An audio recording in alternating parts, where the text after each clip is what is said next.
Okay, welcome back to another Fabric Tip Friday, and this time it was almost a Fabric Tip Saturday. It's just a little later than we like to, but we're going to get it on later today and be put online as Fabric Tip Friday. We will talk today about paint guns. I get so many calls on what kind of paint gun to use, and I'm going to start this out that I've painted for 30 years.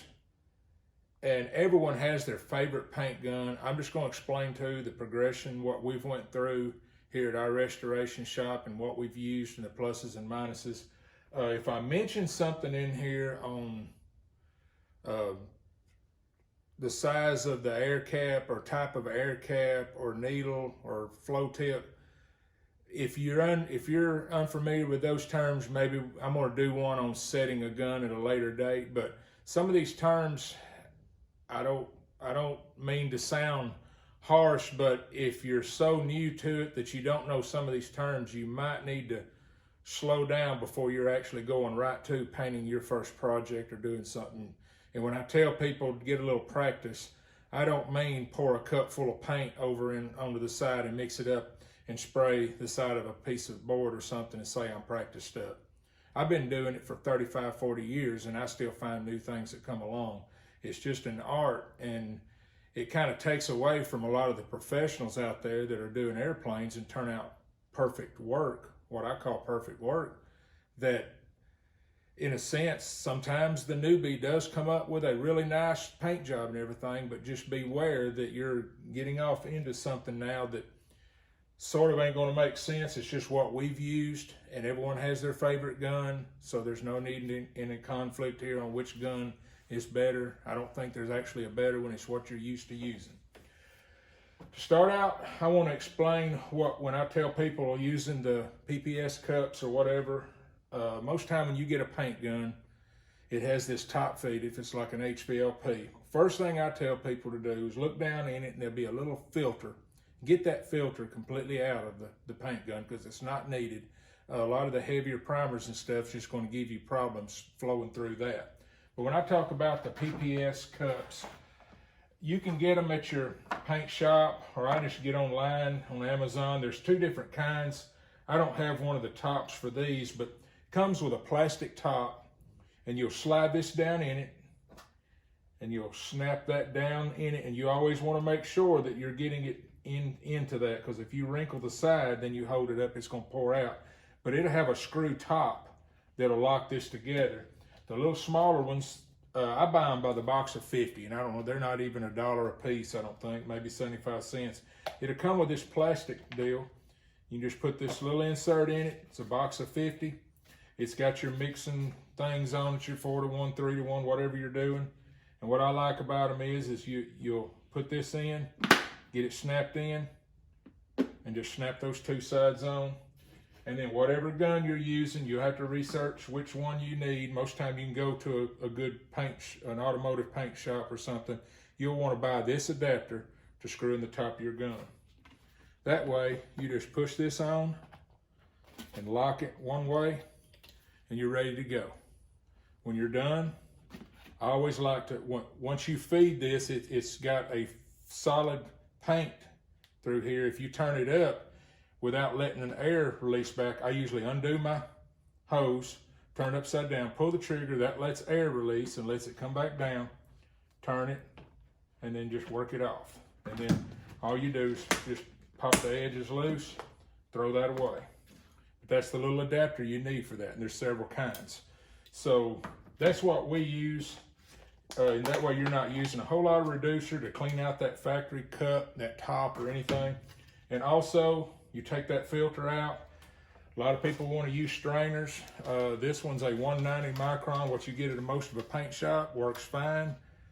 I like using, if I didn't have another type, when you mix up like the AirTech primer or any other product out there, other covering system, sometimes there's something in the can, some little hard something or whatever, no matter how you stirred it, this does strain it out.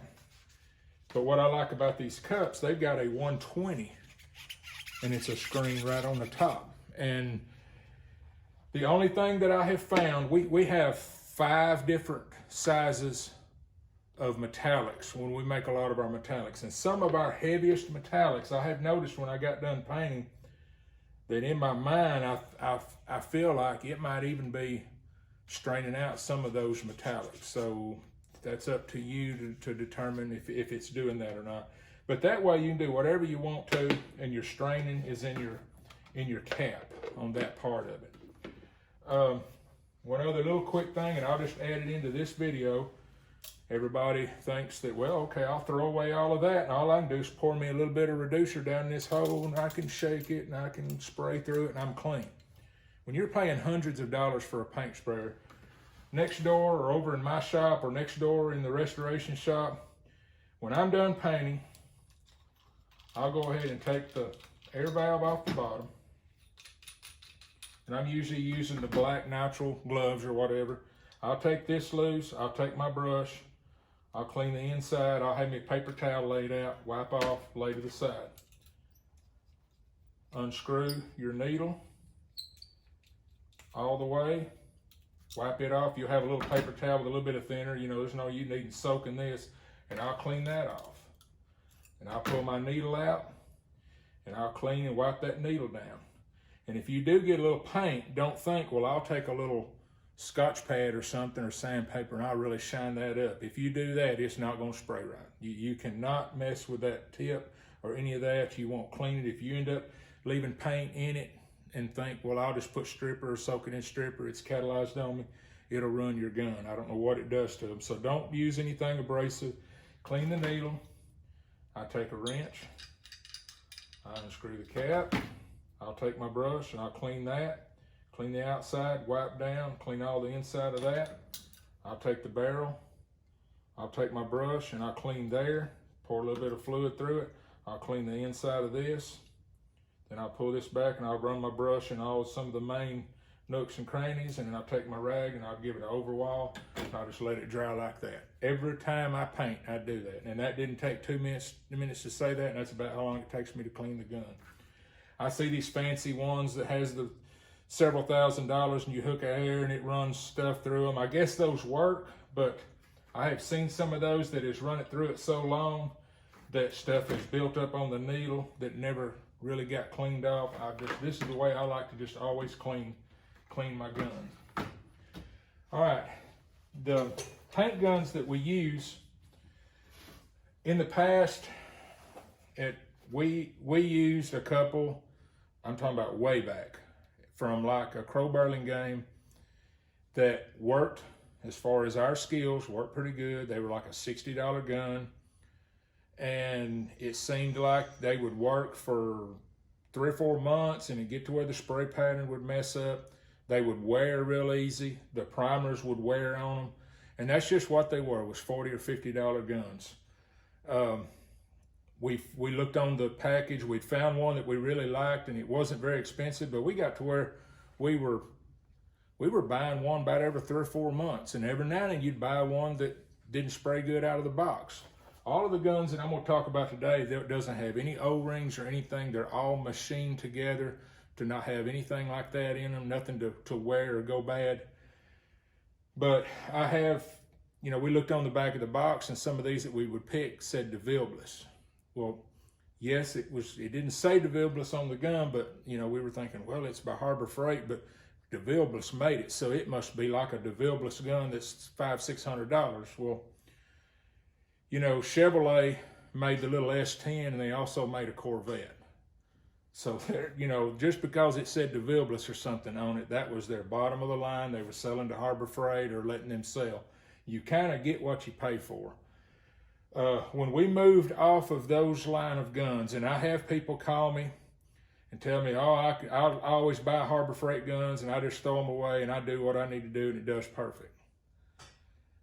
I don't usually say this, but I don't agree. And those people apparently has never held a 4 or 500 or more gun and did a lot of painting, to the point that when you pick up one of these other guns, it's like night and day. And I used to never think, I always thought, well, I can take a rattle can and do a good job if it's putting it out right. I mean, there is a big difference in these guns. The first one, my cousin Brian, he would research and start us out. He found this gun. Now this is just an extra new one that's in the box, but it was by DeVilbiss, and it was a GFG 650 plus. And we would run either a 1.3 or a 1.4 tip. It come with a little screen that you normally take out. We would put the adapter in it. We used this one for a couple years, and it did great. And we used a 1.3 or a 1.4 tip. It came with a 1.2, 1.3, or 1.4. Some of these other guns cost $150 just to change the tip and the needle. But this was our go-to for a couple years, and you know, I think the planes that we turned out was as nice as about any planes out there. You know, we understood orange peel, we understood all these things. We were having little issues trying to learn different things. This was before I bought AirTech. We were using several other different people's systems. We were using some aftermarket, some PPG products. We were doing real well with this one. And the next one that Brian come along was this DeVilbiss Finish Line. And we used this one for probably 2 years. And it come with a 1.3 to a 1.4. We ran, later on, we started running a 2.2 just doing the priming. Now, when I say that, 2.2 for the heavier bodied, like the AirTech primer, when I'm doing a wing, these are all HVLP guns, but I am moving like this. You know, I ain't wanting to sit around here and look for a puddle or something. I've just got used to knowing that's just me, and we could lay the primer out and do what we need to do. Everything usually was flat, wasn't as worried about a run. But painting the regular stuff, this HVLP gun with a 1.4 would do perfect. Like I said, I'll do another one for especially the new guys when we talk about the fan and the flow tip on setting, or the way I set them, and some of the things I've told. We used this one for a long time. Then, like I said, Brian would research this stuff, and he got a hold of a gentleman up north that was painting single stage. That's what we are, single stage. And I don't mean single stages, you don't have to do nothing but pour paint in it. It means it has a catalyst, and it's not a base coat, clear coat like a dual stage. It's a single stage, like your Ranthanes, Aerothanes, Superflights, in a sense, even the Stewart system that has a catalyst. It doesn't require another clear coat on the top of it. And this gentleman told him about this gun made in Italy. It's a Sagola, 4600 Extreme, and it has 2 caps that comes with it for clear coat and base coat. Now, they'll always tell you that clear coat cap is for clear coat and single stage, but there's going to be another video I'm going to do on Zon Cup and on checking your viscosity.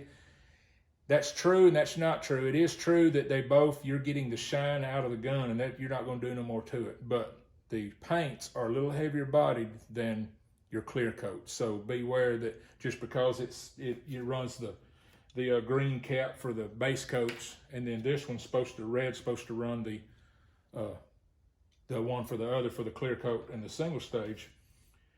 We picked the one with a 1.4 and got used to it. And this gentleman that he talked to now I'm not knocking any gun by no means. This is just his sales pitch. He was able to get parts for these, the reason he started selling them.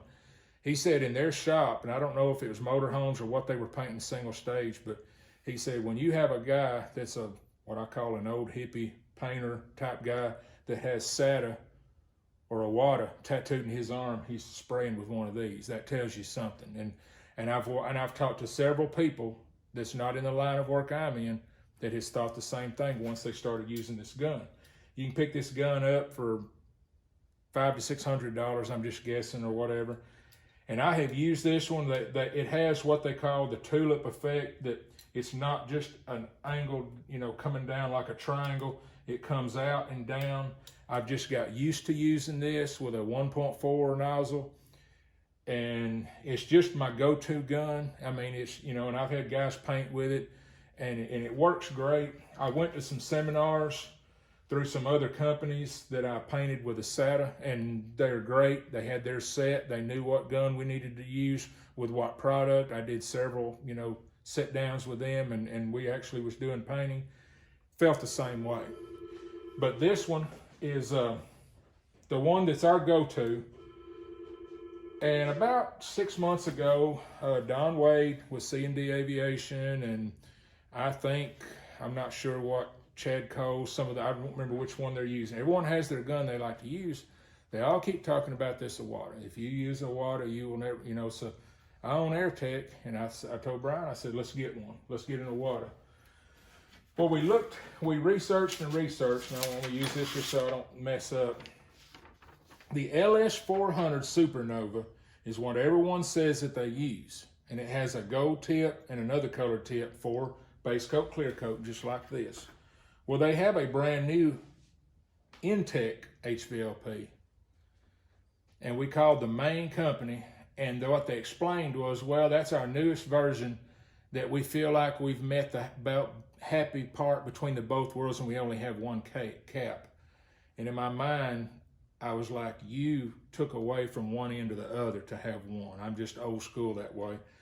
But they also made the Supernova compliant WS400. And that's the one we chose. And it's the Evotech. Got it in, and I knew better than to do this, but I was actually painting some of my stuff. It's a good looking gun and everything. I think it and a few little extras, bought the top. Most of them, I'll talk about air settings in another video about some people will do the setting on the wall and just let it float or whatever it is. And some of them will just, pull the trigger and set it right here. But with the valve and everything, well, I think we were about $750, $800 time we got it here. It had a 1.3, that's the one we chose. I mixed our paint in it. It was a Design 21 seconds. And I went just like I normally do. And I was in a different paint booth that was outside that had visqueen. I didn't have the lights that I normally have.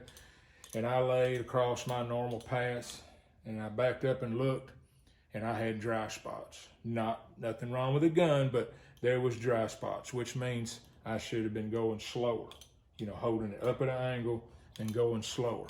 I didn't like it, and I couldn't. I told Brian, I said, I'm not used to it. And we figured that it had to be the tips. I called Don, and he said, oh yeah, you just have to go slower with a 1.3. We always use a 1.4.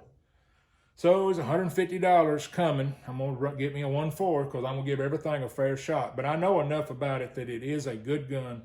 I believe with a 1.4, the way I paint, the way you paint, you may be nervous, to where you're just, looking at everything in a good light. 1.3 may be the needle that you need. But this gun, it is a good gun. I'm not fully finished testing. Like I said before, I painted with some Sagolas, and they all, are the same, felt the same if they're all set right. It's according to what you're used to, painting as. And I've had several of the guys that know that I have this, and the joke has kind of been that, well, I guess you'll switch completely to Sagola. I said, we've got 2 paint shops that's going right now. I said, while I'm waiting on to test this one with another tip, now this to me gets back to the point of putting your money where your mouth is, that I looked in the shop, and lo and behold, we got another brand new Sagola. So that tells you what we like and what we use.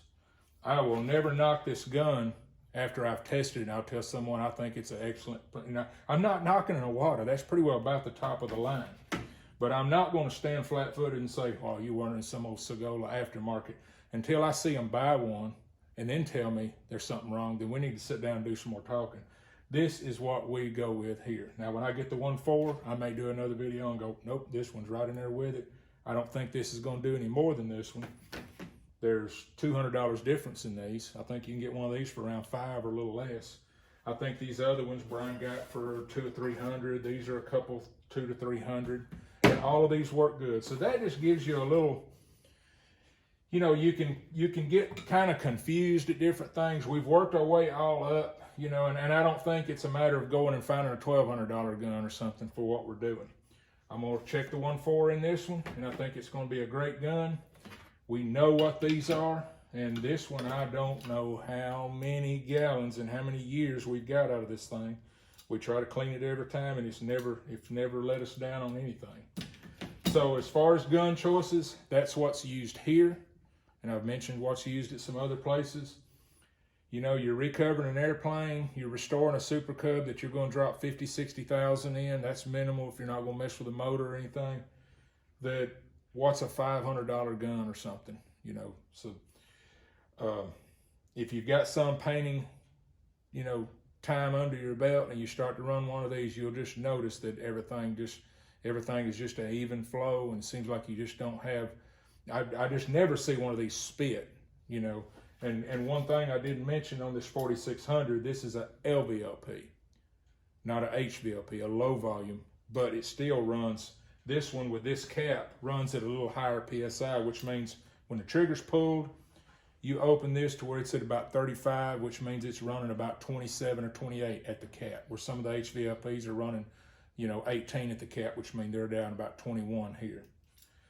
So I hope that's about as clear as mud, and just give, you know, so because of the people that ask me what do we use, this is just where we're at at the level of where we're at. I don't consider myself a professional by no means, but this is just what we feel comfortable with. Thank you.